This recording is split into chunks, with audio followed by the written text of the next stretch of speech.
Back with the remix. These boys all my sons like Phoenix. My city. See the shots that I took, wet like I'm booked. Raising up, deep three on the way. Oh, Durant goes, boom! That is just, The sun came out, I went about to drop. All right, so let's go. Shazam!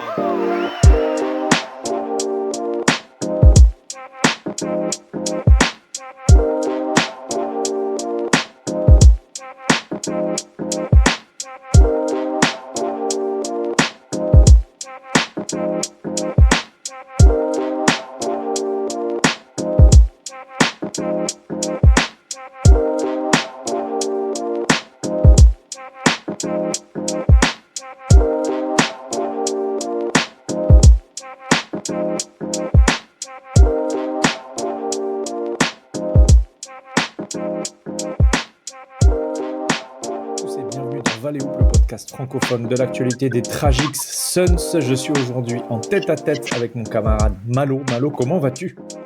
Bah écoute, ça va malgré tout. On fait aller malgré c'est plutôt moribond, mais en dehors des Suns, j'allais dire ça va très bien, donc tant mieux.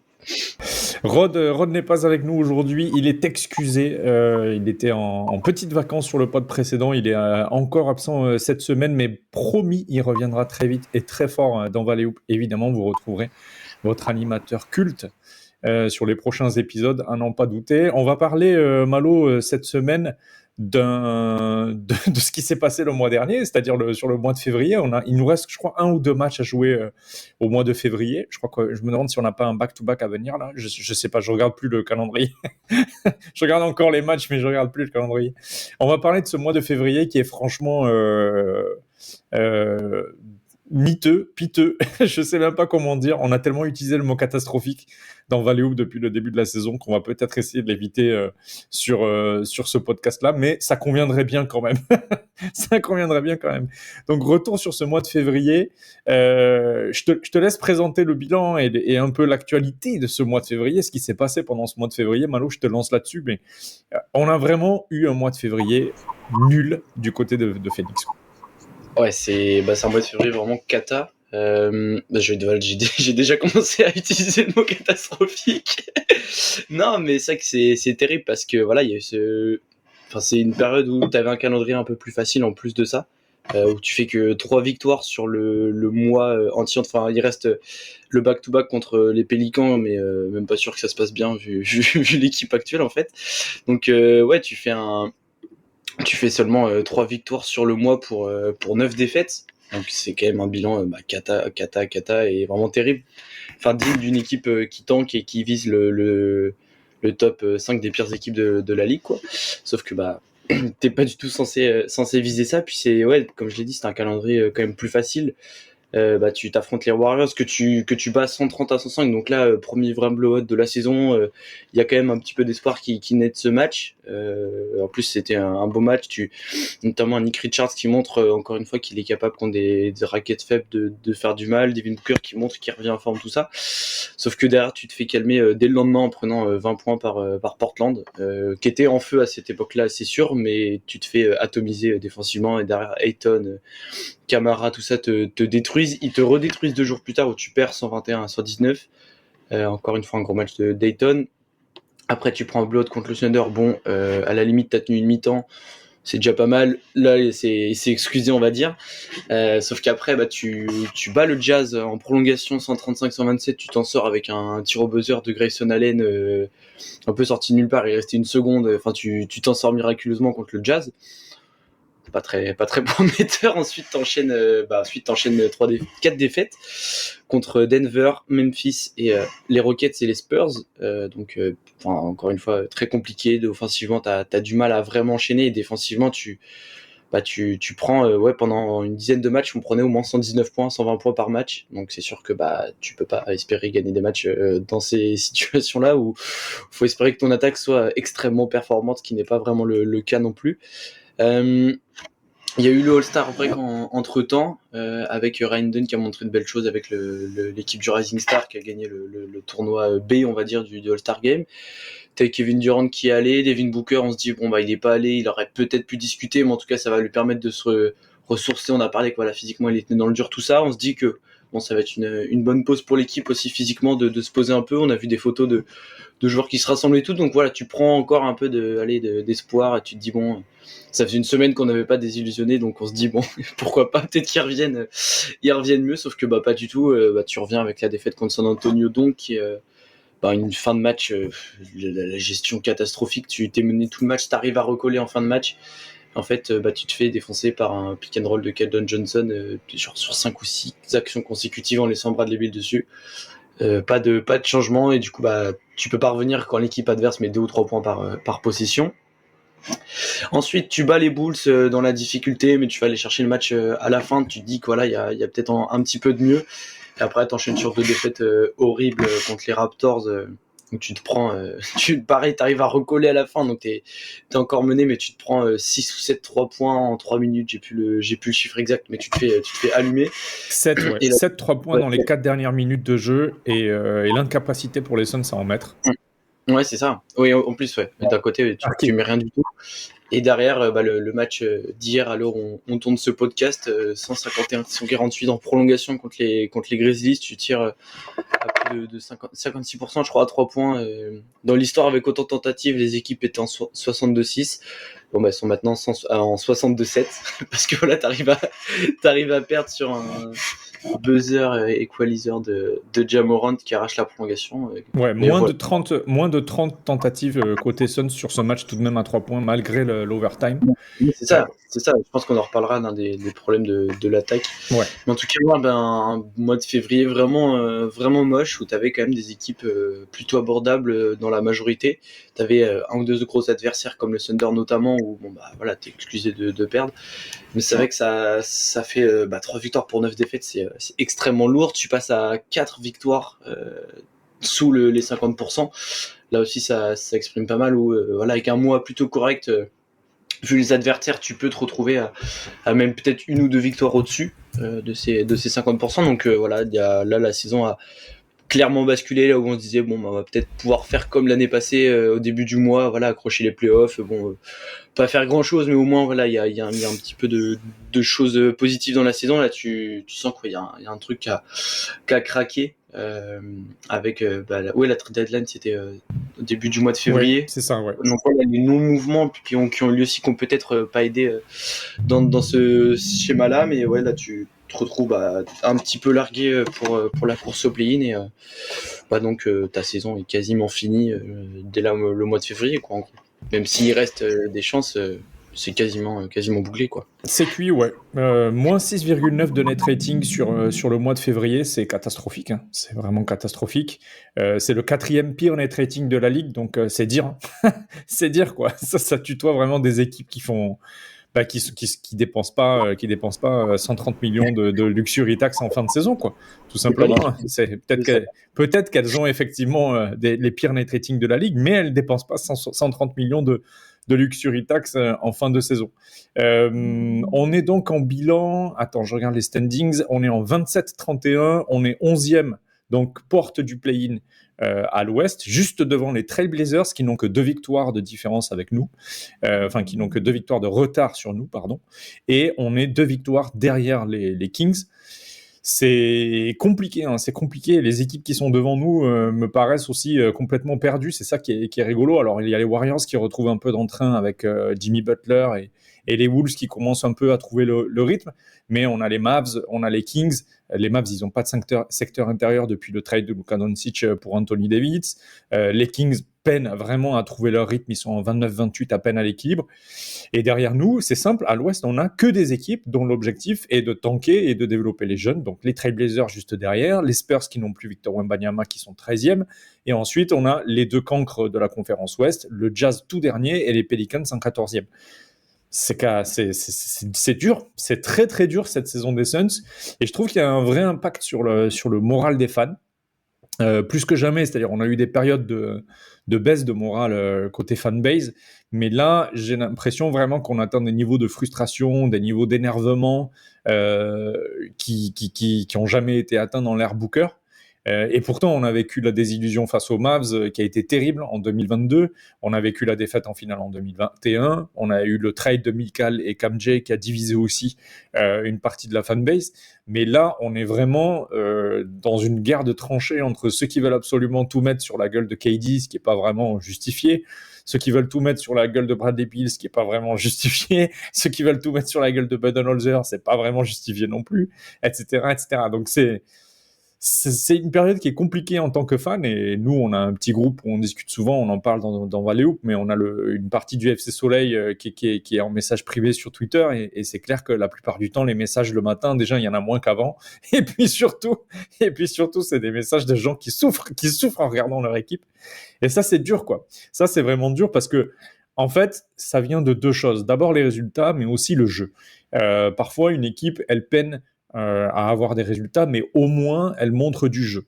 Et on a passé tout un début de saison à se poser la question de la motivation de certains joueurs, et notamment Devin Booker et puis d'autres dans l'effectif qu'on trouvait un peu apathiques, etc. Il semblerait qu'il y ait eu un shift depuis au moins la moitié la moitié du mois de janvier, donc ça va mieux, un peu mieux de ce côté-là. Alors c'est toujours un peu sur courant alternatif, mais ça va quand même mieux. En revanche, on a vraiment une pauvreté dans le jeu qui est terrible. On en discutera peut-être avec un invité qu'on va recevoir dans quelques épisodes ou la semaine prochaine, mais on a une déperdition de la qualité du jeu du côté des Suns qui se voit statistiquement. On est la 3e pire défense de la ligue sur ce stretch du mois de février. Et ça, c'est vraiment un truc qui fait peine à voir, et notamment sur la transition.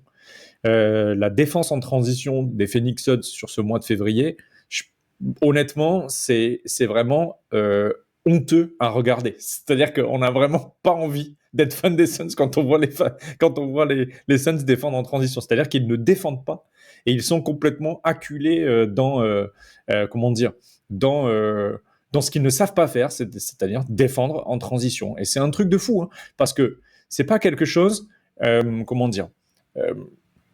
c'est pas quelque chose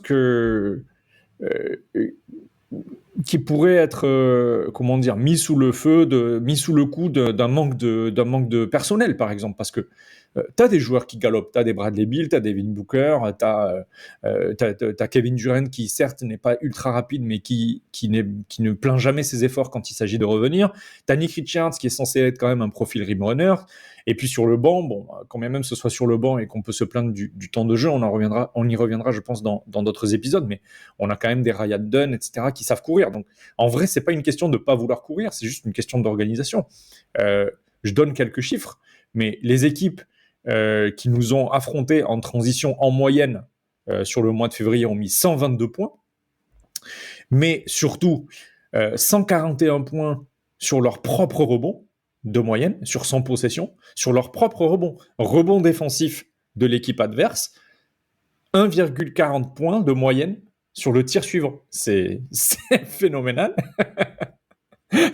Sur les styles, c'est 150, et donc sur toutes les transitions de moyenne générale, on est à 147, ce qui nous fait un 122 points par possession de moyenne sur les transitions. Nous, en face, on impose 115 points.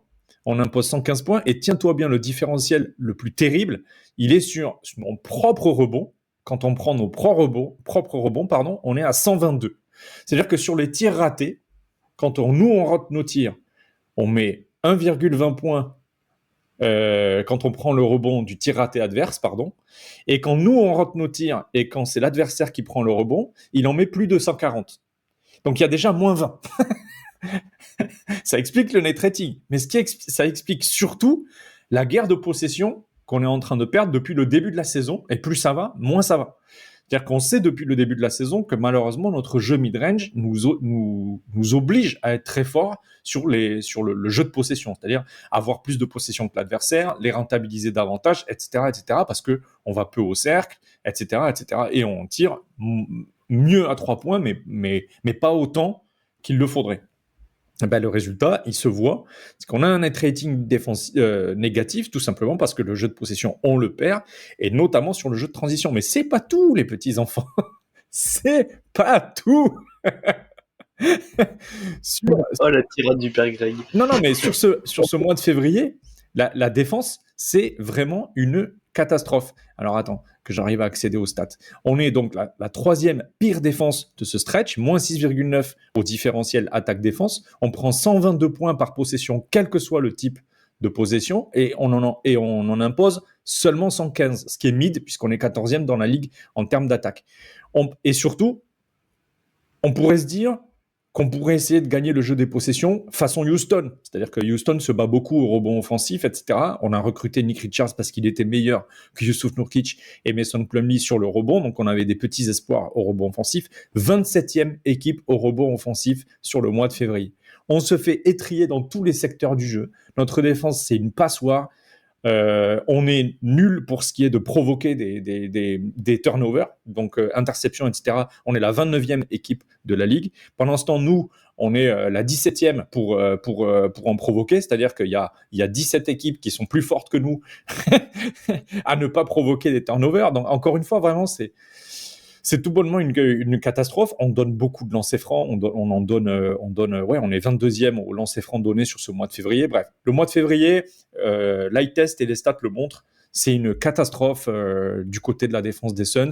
L'attaque est enrayée et même si on marque des paniers, en fait, c'est stérile puisqu'on est incapable de faire des stops défensifs. C'est très, très difficile et du coup, l'efficacité ne suffit pas. Je te lance là-dessus, mais l'efficacité suffit pas. Et puis, on voit que les mecs sont dans le dur, quoi. Ouais, je vais juste te relancer un petit peu sur la défense. En fait, t'as l'impression de voir une équipe qui est complètement cramée physiquement. En fait, t'en as parlé et ça se traduit dans les stats. Là, je te parle de l'eye test, mais les stats le traduisent. En fait, t'as les inconvénients d'une équipe qui joue un jeu rapide de transition, un peu comme les Grizzlies par exemple. Sauf que t'as pas les avantages, en fait. T'as pas les avantages de on met beaucoup de points, on score rapidement, on est efficace, machin. En fait, tu fais du jeu sur demi-terrain presque constamment, t'as très peu de transition et pourtant il y avait des stats qui tournaient comme quoi KD était le meilleur joueur sur transition cette saison. Enfin bref, donc ouais, tu mets presque aucun point sur transition et en fait t'en prends comme si tu jouais un peu total attaque et celui qui a le plus de possession gagne, entre guillemets, celui qui prend le plus de tirs, sauf qu'en fait ça n'arrive jamais parce que toi tu mets 15 secondes par possession et que l'équipe adverse tu rates le tir, comme tu l'as dit, ils prennent le rebond, ils marquent. Donc c'est ça.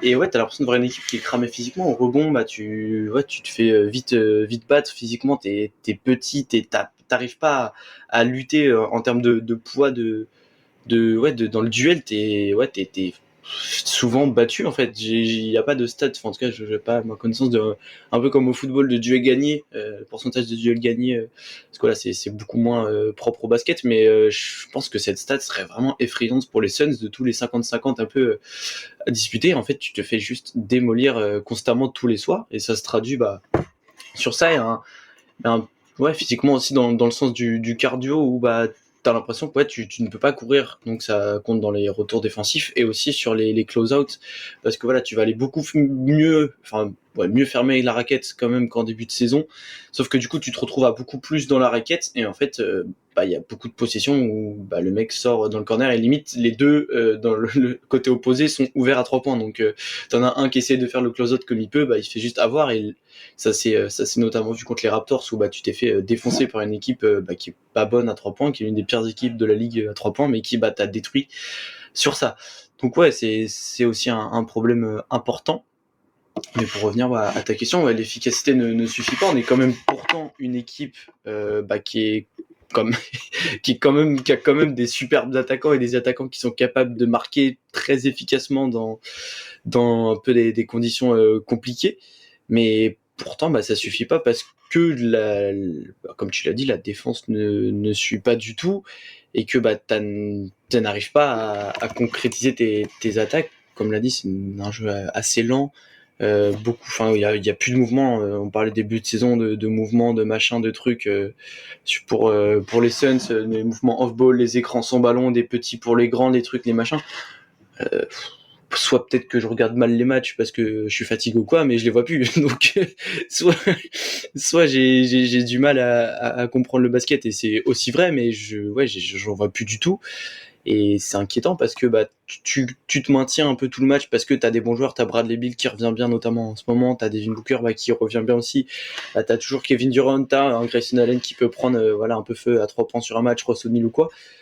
mais juste ouais, tu n'arrives pas à être régulier, constant et à faire des runs enfin j'ai l'impression d'en parler à chaque podcast, mais des séquences où en 5 minutes tu vas aller coller 12 points à l'équipe adverse en prenant que 2 ou 3, bah en fait t'en fais pas et t'en prends d'un côté beaucoup plus facilement. Donc c'est je sais pas comment expliquer ça, enfin c'est vraiment compliqué parce que t'as tous les, là pour le coup on a parlé souvent on n'a pas forcément le matériel en défense pour pouvoir faire quelque chose, donc voilà, il y a un peu des excuses entre guillemets. Bah en attaque tu l'as le matos, et sur la saison tu parlais, donc on a 115 de offensive rating sur ce mois de février, on a 114 sur la saison, c'est le 11e de la ligue, donc bah avec le potentiel offensif qu'on a, Oui, c'est vraiment pas du tout à la hauteur des espoirs, quoi. On parle souvent de d'efficiency field goal percentage, donc ouais, vraiment l'efficacité pure en prenant en compte la valeur de chaque tir. On est 8e, ce qui est bien, mais comme tu l'as dit, on est d'une des équipes qui prend le moins de tirs, donc bah ça suffit pas en fait. On est efficace parce que voilà, 55,8%, on est qu'à 3%, 3 points de pourcentage des Cavs qui sont premiers dans ce domaine, donc ça va encore, c'est une des bonnes stats de la saison, mais en fait c'est juste pas suffisant parce que les défauts sont enfin comme tu l'as dit, on est 26, 27 dans beaucoup de domaines, et du coup bah pour compenser ça, il faudrait être 2-3e et voilà, vraiment avoir une efficacité incroyable, et justement bah par exemple ne pas concéder de rebonds défensifs, hein, que l'équipe adverse ne prenne pas ses rebonds défensifs et puisse partir en transition juste derrière. Donc ouais, c'est un bilan qui fait vraiment mal à la tête, et c'est un problème où t'arrives pas à trouver la réponse en fait, de dire comment améliorer ça, parce que bah tu te dis bon, on va tout miser sur l'attaque, mais c'est déjà un peu ce que tu fais et ça ne marche pas. Et améliorer la défense avec l'état d'esprit, le mood du moment, le mental du groupe qui a l'air vraiment au plus bas. Donc réussir à construire une défense à cette époque-là de la saison, c'est inespéré. Et d'autant plus quand tu laisses ton meilleur défenseur sur point d'attaque sur le banc. Je ne l'avais pas noté dans ce dont on va parler aujourd'hui, mais l'absence de Ryan Dunn sur le terrain, alors peut-être qu'il est très fatigué parce que on est un peu sur la période du célèbre rookie wall, donc cette période de la saison où les rookies qui sont pas habitués, hein, clairement en NCAA, on joue pas 82 matchs par saison en prenant l'avion tous les 2 jours, voire tous les jours, mais donc c'est ce mur légendaire qui dit que en février les rookies ont un coup de moins bien et que la fin de saison est difficile parce que juste ils ont pas l'endurance de durer toute une saison. Peut-être que Ryan Dunn n'est pas sur le terrain pour cette explication là, mais il manque, dans tous les cas il manque, parce que sans défense sur point d'attaque, cette équipe elle est complètement paumée. Sans dissuasion extérieure, l'équipe est une de celles qui encaisse le plus de 3 points à la fois en shot attempt et puis en pourcentage de réussite. C'est sur ce mois de février en tout cas, c'est dur, hein, c'est dur. Pas de défense intérieure et on se fait ouvrir au rebond offensif adverse. Et en plus, on défend pas les 3 points, c'est compliqué. Ça devient compliqué. Mais il y a quand même des ajustements, Malo, sur cette période de février, grâce à l'arrivée notamment de Nick Richards. Il y a eu des ajustements autour de ça. Et un des premiers ajustements, c'est que Devin Booker devient le playmaker principal de l'équipe. Alors, c'est pas lui qui devient véritablement le meneur, mais on a enfin compris à Phoenix, c'est quelque chose qu'on disait déjà dans Valley Hoop d'ailleurs en début de saison dernière, quand il n'y avait pas de meneur de métier dans l'équipe. Le playmaking, c'est pas forcément une histoire de poste, c'est pas forcément une histoire de point guard, c'est pas une histoire de meneur, c'est une histoire de capacité de générer du jeu. Et à ce jeu-là, justement, Booker est plutôt doué, plutôt correct, plutôt très correct même. Et on revoit un Devin Booker impliqué dans le jeu dans un second temps. C'est-à-dire qu'on a un ajustement premier qui est que Tyus Jones a quitté le 5 majeur. Je crois que ça fait maintenant 2 semaines que c'est le cas, 1 semaine et demie, 2 semaines. On a un retour de Bradley Beal dans le backcourt avec Devin Booker. Bradley Beal, grosso modo, remonte la balle. Devin Booker récupère ensuite la balle une fois que la balle est remontée et initie le jeu.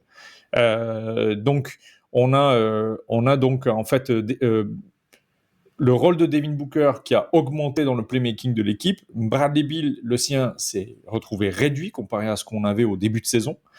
Et du coup, on retrouve Bradley Beal sur un playmaking, disons, autonome. Il crée beaucoup pour lui, mais peu pour les autres. Et parallèlement, on a Devin Booker qui crée beaucoup pour les autres. Et on a évidemment Kevin Durant en finition, quasi exclusif désormais, ce qui est pas plus mal finalement, puisque c'est là qu'il est le plus fort. Qu'est-ce que tu penses de ces deux changements majeurs? Tyus Jones sur le banc, enfin 3 même, enfin ce que ça implique, quoi. Tyus Jones sur le banc, Bradley Beal qui fait son retour dans les 5 et Devin Booker au playmaking principal. Bah, on disait qu'il n'y avait pas forcément de choses que tu pouvais changer, d'espoir dans ce côté-là, et ces changements-là sont un peu les derniers que tu pouvais faire, en tout cas qui apparaissaient plutôt logiques. T'avais un Tyus Jones qui était vraiment un poids dans une défense qui est catastrophique, donc ça veut un peu tout dire. Que ça montre que voilà, il y avait beaucoup trop de failles et tu te faisais encore plus s'ouvrir avec Tyus Jones en défense, et qui en plus se retrouvait avec un rôle où il remonte la balle et il se pose dans le corner après pour marquer les 3 points, donc tu perds un peu en fait t'as pas les avantages de, comme je revenais tout à l'heure avec les transitions, t'as pas les avantages de Tyus Jones, mais t'as ses défauts, donc c'était un peu ça, et du coup la décision de le sortir du 5 est plutôt logique, et elle était demandée par les fans depuis plusieurs semaines, pour donc réintégrer Bradley Beal, et ce rôle qu'on demandait aussi depuis plusieurs mois, même presque pour Bradley Beal, ce rôle de comme tu l'as dit, créer pour lui, tout simplement créer pour lui, prendre pas forcément énormément de tirs, mais jouer ses possessions à fond pour lui, et ça marche, parce que ça reste quand même, c'est peut-être le pire contrat de la ligue, mais ça reste quand même un très très bon joueur de basket, et notamment en attaque. Donc ça, c'est plutôt une réussite, même si les résultats ne parlent pas dans cette faveur, mais en tout cas il y a quand même un équilibre qui est meilleur, et notamment avec un Devin Booker qui dans ce rôle de créateur principal excelle, ou en tout cas est vraiment bon. On l'a vu sur le début de saison, il n'était pas forcément bon dans ses tirs, et ce qu'il maintenait, c'était justement la création pour les autres, le nombre d'actions où il attire la défense, il arrive à ressortir, et sur les corners notamment, ce qu'il fait énorme. Cette année, déjà l'année dernière c'était mieux, mais on le voyait trop forcer souvent ses passes, parce que il avait ce rôle un peu de meneur dont tu parlais. Mais là, il a un peu trouvé l'équilibre entre l'agressivité pour son scoring personnel et justement chercher les décalages pour ses coéquipiers. Et je trouve qu'il le fait très bien. Et que c'est vraiment un gars qui trouve des passes qu'il ne trouvait pas les autres années. Et ça, c'est vraiment un point positif et prometteur, prometteur pour l'avenir, si tant est qu'il reste au Suns, mais ça c'est un autre débat. En tout cas, c'est quand même une capacité qui est très très intéressante à suivre. Quand il est sur le terrain, 30% des tirs de ses coéquipiers, c'est des passes décisives de Devin Booker, enfin un petit peu moins, 29,4%. C'est son 3e meilleur total en carrière, après la saison passée où il jouait meneur, et la saison 2018-2019 où il était à 32,7%. Ce qui est un peu une anomalie quand tu regardes les saisons juste après, où il tourne plus autour des 27-28. Mais il a un peu délaissé le scoring, même si il reste quand même un scoreur qui tourne régulièrement entre les 25 et 30 points. Pour le coup, il a gagné cette régularité un peu au scoring, où il a moins de haut et de très haut et de bas, pour justement ses passes décisives. J'ai pas forcément les stats sur son mois de février, mais il y a... déjà cette saison, il fait sa meilleure saison en termes de passes décisives par match. Il est en plus là, sur le mois de février, je crois qu'il doit être autour de 7-8, ça m'étonnerait pas. Même si j'ai pas les stats sous les yeux. Mais c'est un point positif, et c'est le point qui permet de faire un petit peu marcher cette attaque, qu'elle soit un peu meilleure que la moyenne. Donc ce qui est toujours pas suffisant comme on l'a dit, mais en tout cas c'est ce qui permet de maintenir cette attaque qui manque cruellement de tout ce qu'il faut à côté de mouvements autour, et ça c'est vraiment pénalisant. Mais en tout cas ça permet de maintenir un peu cette équipe à flot, j'ai envie de dire, à flot pas vraiment, mais en tout cas de pas noyer complètement, de rester un peu proche de la surface. Donc il y a notamment un rôle aussi pour Kevin Durant qui a été modifié, en tout cas qui est plus dans ce rôle de finisseur. Tu en as souvent parlé, Greg, de l'importance de trouver KD dans ce rôle de finisseur, de sanctionneur un peu des attaques. Je vais peut-être te laisser rebondir là-dessus. Oui, en fait, c'est très important d'avoir KD en finisseur parce que tu élimines le problème de turnover qui est celui de Kevin Durant du côté des Suns et son problème, disons, de ralentissement du jeu quand il est en post-up et qu'il essaie de créer pour les autres. Kevin Durant, il est jamais plus précieux que quand il prend le shoot quasiment après réception de la balle. Il touche la balle, il shoot. Il n'y a pas de dribble, il n'y a rien. C'est vraiment le Kevin Durant époque Warriors. C'est épuré, shooter pur. Et là, vraiment, c'est une arme de destruction massive parce qu'effectivement, efficace, adroit, provocation de faute, efficace, gravité. Enfin, tu vois, c'est la totale. Du coup, c'est exactement ce qu'on lui demande et ce pourquoi il serait intéressant de l'avoir sur le papier, en tout cas dans la théorie, même si à 5 sur un terrain, ça fonctionne différemment et que, bon, il y a plein de choses à redire. On les a déjà dit dans Valley Hoop de toute façon, mais tu retrouves Kevin Durant dans le rôle qui fait le plus sens à côté de Devin Booker. Et Devin Booker, pour revenir à ce que tu disais, effectivement, tu vois, sur le mois de février, c'est 32% des passes de l'équipe. Et c'est effectivement, en plus, 126 points par shoot. Donc, c'est quand même 126 points sur 100 possessions. Donc, c'est 1,26 points par shoot. Donc, c'est quand même costaud, quoi. C'est quand même vraiment très costaud, avec un usage assez haut, puisqu'il est dans le 92e centile à son poste, du côté des combos. Donc, effectivement, moi, j'aime bien ce rayonnement de Devin Booker, et c'est pour moi comme ça qu'on devrait exploiter le talent de Devin Booker. Mais on tarde toujours à le faire. Cette saison, on se réveille encore hyper en retard, et la saison dernière, comme on avait, disons, une hésitation de la part de Vogel sur qui allait être le point guard, on a encore hésité. Mais moi, je trouve qu'il y a une autre bonne nouvelle là-dedans, c'est un peu le renouveau de Bradley Beal qui commence à signer des matchs à plus de 20 points de manière régulière, qui paraît en pleine santé et qui trouve un rôle finalement. Ce rôle de créateur pour lui-même avant tout, finalement, ça lui va pas trop mal. Je sais pas ce que t'en penses, mais moi, j'aime bien. Ouais, c'est comme je l'ai dit, c'est un peu le Bradley Beal qu'on demandait et franchement ça, comme tu le dis, ça lui va bien. Il est bon, et surtout il est très efficace dans ce domaine-là. Il y a beaucoup de matchs où il finit à 60-70% au tir et en fait il va aller mettre ses 20-25 points et franchement, pour le ça, ouais, c'est le Bradley, comme tu l'as dit avec Kevin Durant, c'est là qu'on peut un peu le maximiser son utilisation. Bradley Beal c'est pareil, c'est comme ça qu'on en tire le meilleur. Ce Bradley Beal là version 2025, c'est comme ça que l'utilisation est la meilleure, donc c'est sûr que c'est quand même un point positif qui fait du bien. Et pour revenir sur KD, tu perds, t'avais ce problème de KD qui en créateur principal était moins bon parce que l'âge commence à faire et il fait beaucoup moins de différence sur ses premiers pas et que du coup ça attire moins derrière. Sauf que par contre, tu lui donnes la balle, il va marquer sur son défenseur, donc c'est sûr que ça change tout. Et que malgré tous ces changements, on va dire, c'est une meilleure utilisation de tous ces joueurs, notamment des 3 joueurs clés qui sont censés te porter, ça ne marche toujours pas, ce qui est quand même compliqué. Il y a quand même aussi d'autres changements dans la rotation, dans l'utilisation des joueurs. C'est du coup Bol Bol qui a pris la place de Ryan Dunn. Je sais que j'ai beaucoup demandé Bol Bol à ce qu'il joue, notamment depuis sa fin de saison dernière. Pas forcément la place de Ryan Dunn, mais ça c'est un autre débat.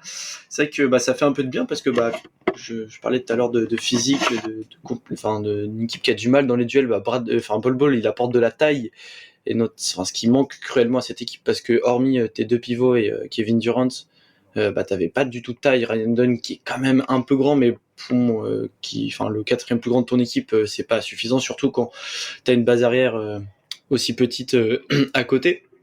Donc voilà, ça apporte vraiment quelque chose d'intéressant. C'est un joueur qui va vraiment faire ce qu'on lui dit, des choses plutôt simples, mais qu'il fait très bien. Au rebond, il est intéressant.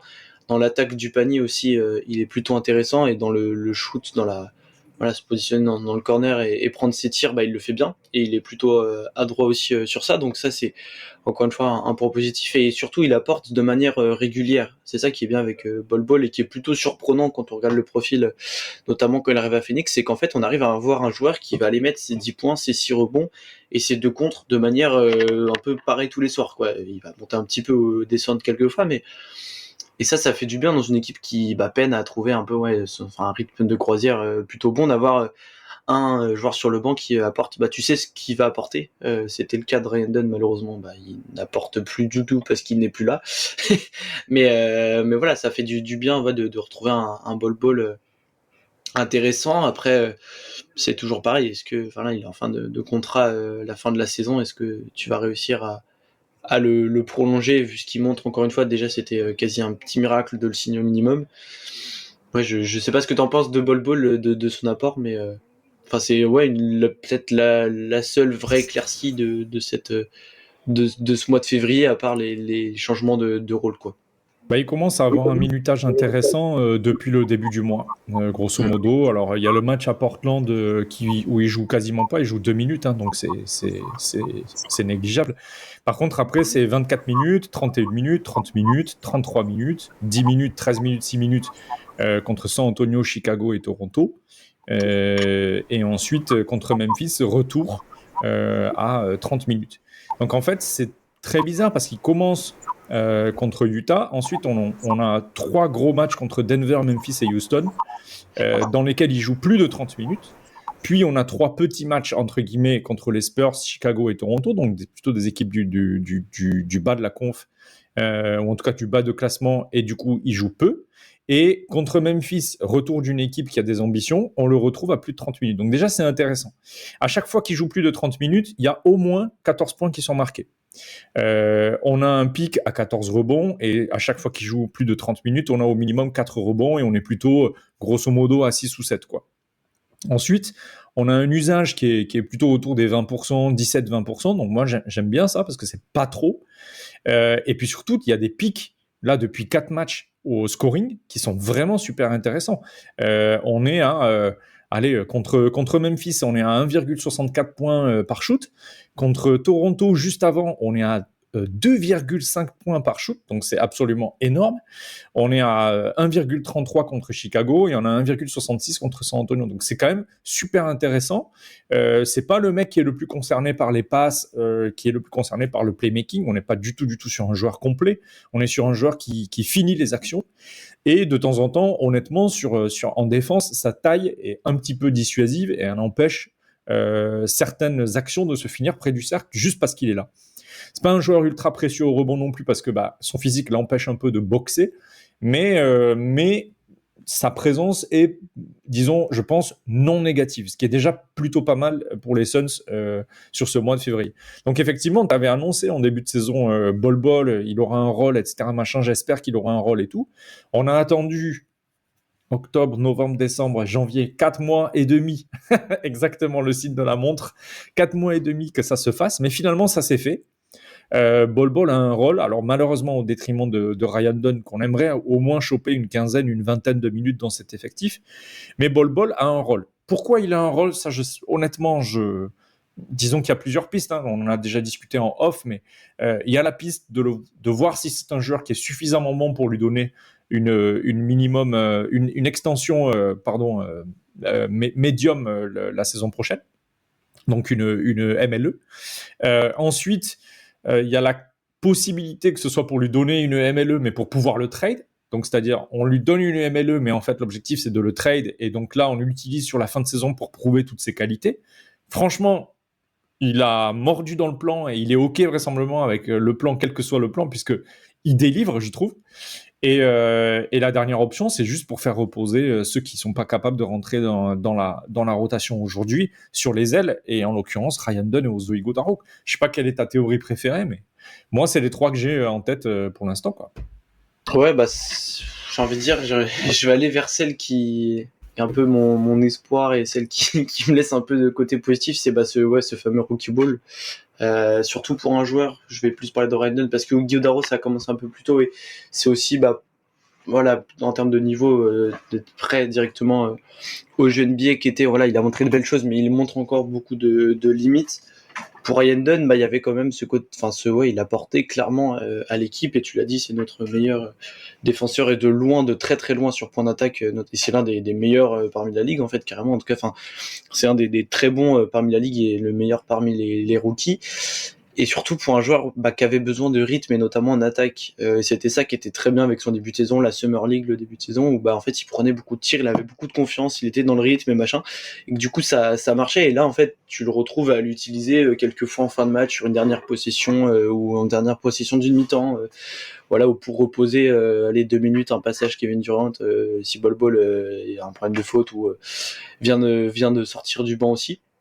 Donc voilà, c'est des utilisations où en fait t'as du mal à lui trouver un rythme et du coup il devient moins performant.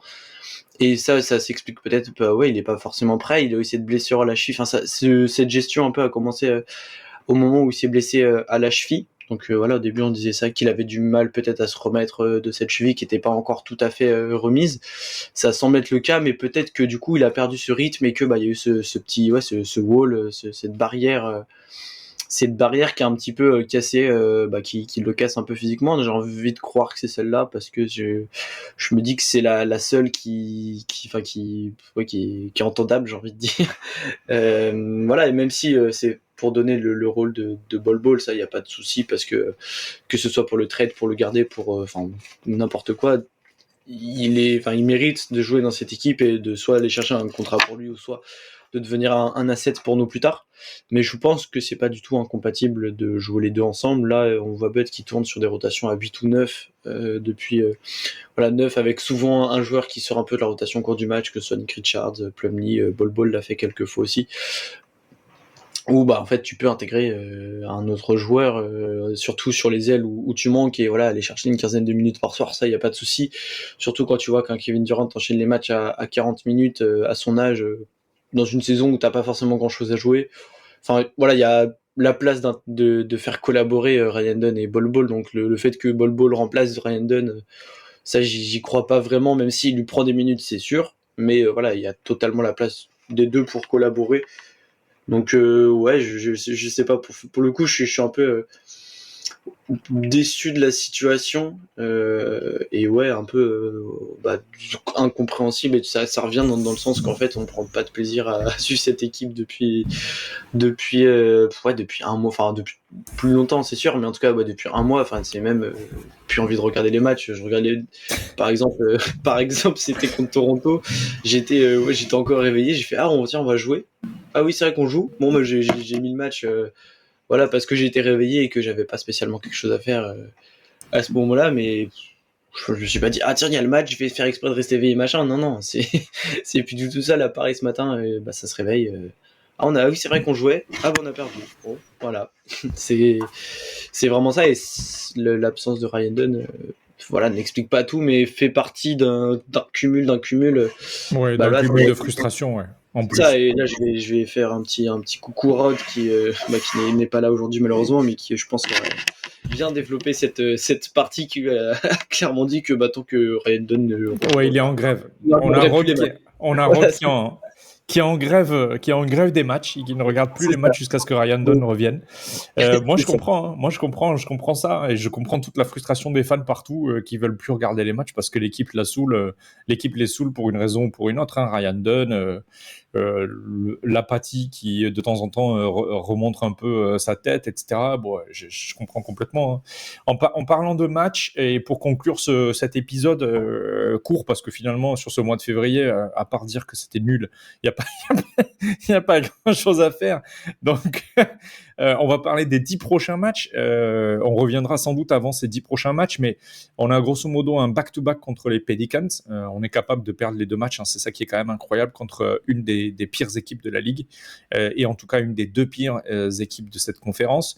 Ensuite, on a un stretch qui est pas rigolo du tout, puisque on va chercher on reçoit les Wolves et les Clippers, puis les Nuggets et les Mavericks. Ensuite, je dis n'importe quoi. On reçoit les Wolves et les Clippers. Ensuite, on se déplace. On a un stretch de 4 matchs à l'extérieur avec Nuggets, Mavericks, Grizzlies, Rockets, puis les Kings et enfin les Lakers chez eux. Voilà les 10 prochains matchs. Sur ces 10 prochains matchs, clairement, il y en a 8 qui sont dans l'adversité totale de la conférence Ouest. Il y en a 10 qui sont à couteau tiré contre des équipes qui sont bien meilleures que nous. Et surtout, il y en a au moins, alors attends, je compte, 1, 2, 3...